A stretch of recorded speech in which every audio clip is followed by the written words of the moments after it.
Imaginez, vous cliquez sur un lien tout à fait légitime dans votre copilote d'entreprise.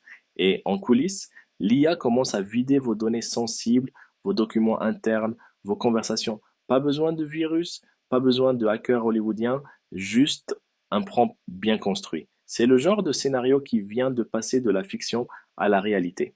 Bienvenue dans ce nouveau débrief IA en 10 minutes. Aujourd'hui, on va parler d'une attaque très inquiétante contre les chatbots d'entreprise, de l'arrivée de l'IA en plein cœur du système de santé, du deal historique entre Apple et Google autour de Siri, des dérives de l'IA d'Elon Musk sur X et d'un rapport clé qui pourrait façonner l'avenir de l'Internet ouvert face aux agents IA. Installez-vous bien, on fait le tour de tout ça ensemble, simplement et sans jargon.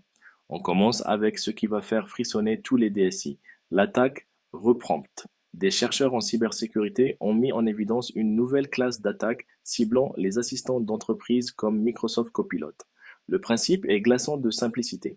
L'attaquant n'a pas besoin d'installer un malware ni de casser un mot de passe. Il lui suffit de pousser l'IA à se reprompter elle-même. Concrètement, l'IA reçoit un message ou un lien parfaitement légitime en apparence qui contient des instructions cachées.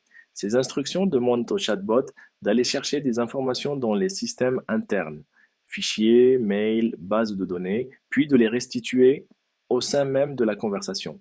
Résultat, l'IA devient une passerelle d'exfiltration de données, en un clic, en contournant les contrôles de sécurité classiques. Pourquoi tout le monde prend ça au sérieux? Parce que ces copilotes sont de plus en plus intégrés au cœur du système d'information. SharePoint, Teams, CRM, code source, tout y passe. Et parce qu'ils ont souvent des droits beaucoup plus larges qu'un simple employé. Si on compromet l'assistant, on compromet potentiellement toute l'entreprise.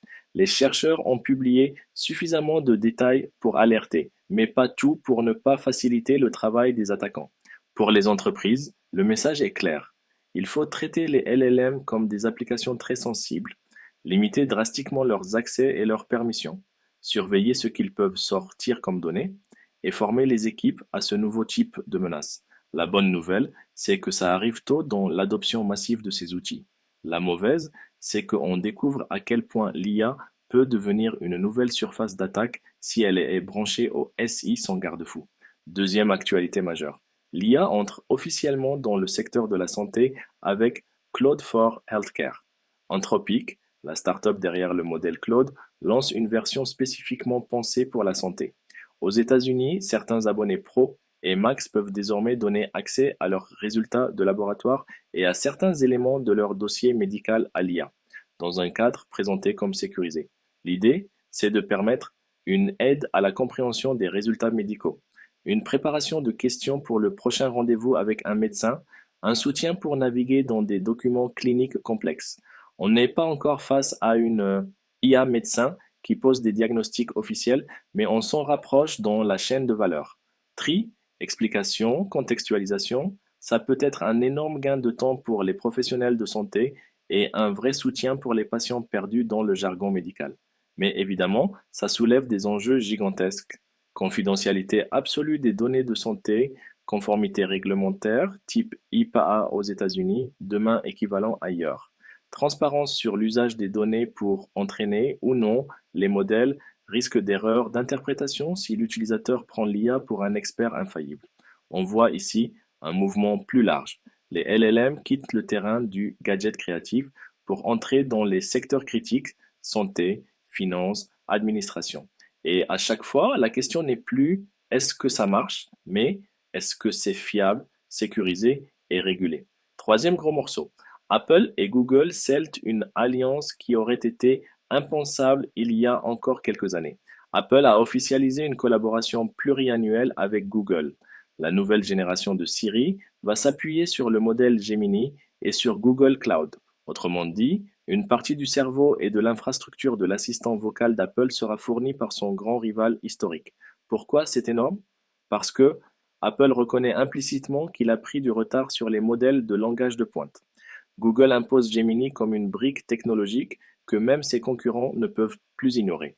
Et cela va toucher des centaines de millions d'utilisateurs d'iPhone, d'iPad, de Mac. Dans les faits, ça veut dire une Siri beaucoup plus performante en compréhension du langage, des capacités multimodales, texte, image, peut-être vidéo, audio, doper une intégration beaucoup plus profonde de l'IA générative dans iOS et l'écosystème Apple. Mais cette alliance pose aussi de vraies questions. Quid de la promesse d'Apple sur la confidentialité et le traitement local des données? Quel degré de dépendance Apple accepte-t-il vis-à-vis d'un concurrent direct sur un composant aussi stratégique que l'IA? Et côté régulateur, voir deux géants coopérer à ce niveau risque d'attirer l'attention des autorités de concurrence. Ce deal illustre une tendance de fond. On converge vers quelques grands fournisseurs d'IA et d'infrastructures cloud qui serviront tout l'écosystème. OpenAI, AI et Microsoft, Google, Gemini, peut-être d'autres. Les choix d'aujourd'hui structureront le marché pour des années. Quatrième actualité. X, l'ex-Twitter d'Elon Musk, se débat avec les dérives de son IA d'image, Grok, suite à des polémiques sur des fonctionnalités de déshabillage d'images, la capacité de générer ou de modifier des photos pour les rendre plus explicites. La plateforme a renforcé les restrictions sur ce que Grok peut produire. Officiellement, les contenus explicites ou sexualisés doivent être bloqués. Problème, des tests montrent que ces garde-fous sont loin d'être parfaits. En jouant sur la formulation des requêtes, en changeant le contexte ou en contournant certains mots-clés, il resterait possible de générer du contenu problématique. Et dans un contexte de harcèlement en ligne, de chantage, de deepfake, c'est loin d'être anecdotique. Ce cas met en lumière plusieurs choses. Techniquement, il est très difficile de filtrer à 100% les contenus générés sans casser l'utilité légitime des modèles. Socialement, les IA d'images deviennent des outils potentiels d'atteinte à la vie privée et de violence numérique. Réglementairement, les plateformes ne pourront plus se contenter de dire nous avons des filtres. Il faudra démontrer leur efficacité et prendre des mesures rapides en cas d'abus. Grok n'est qu'un exemple, mais il symbolise un enjeu pour toutes les IA génératives d'images. Comment concilier créativité, liberté d'expression et protection des individus contre des usages clairement malveillants?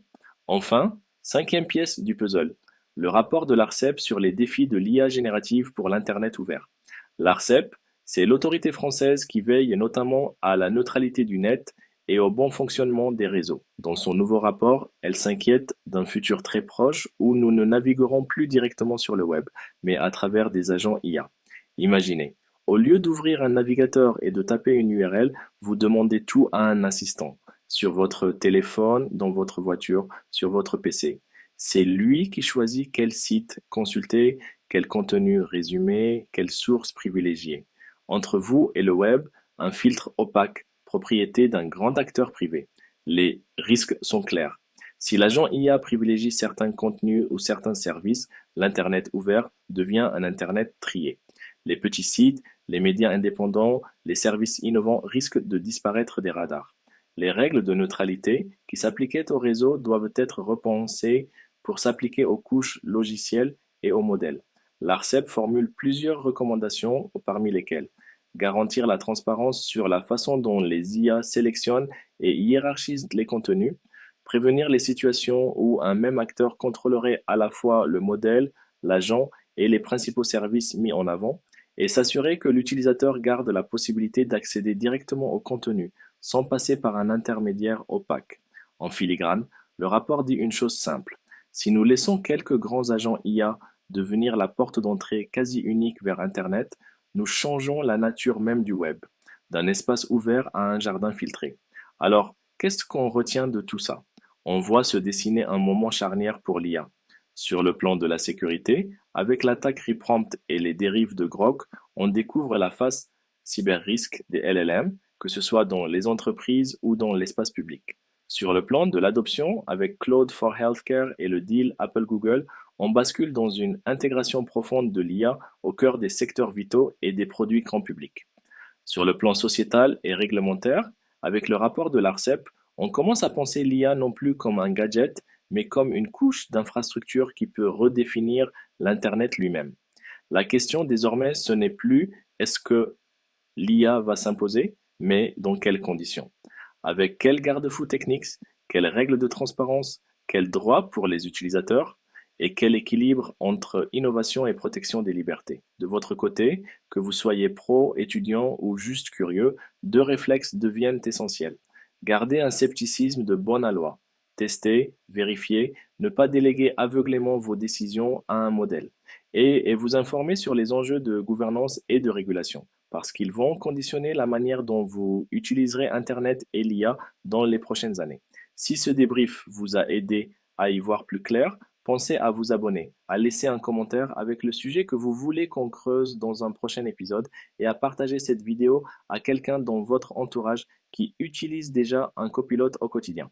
On se retrouve très vite pour un nouveau point sur l'actualité IA. À bientôt.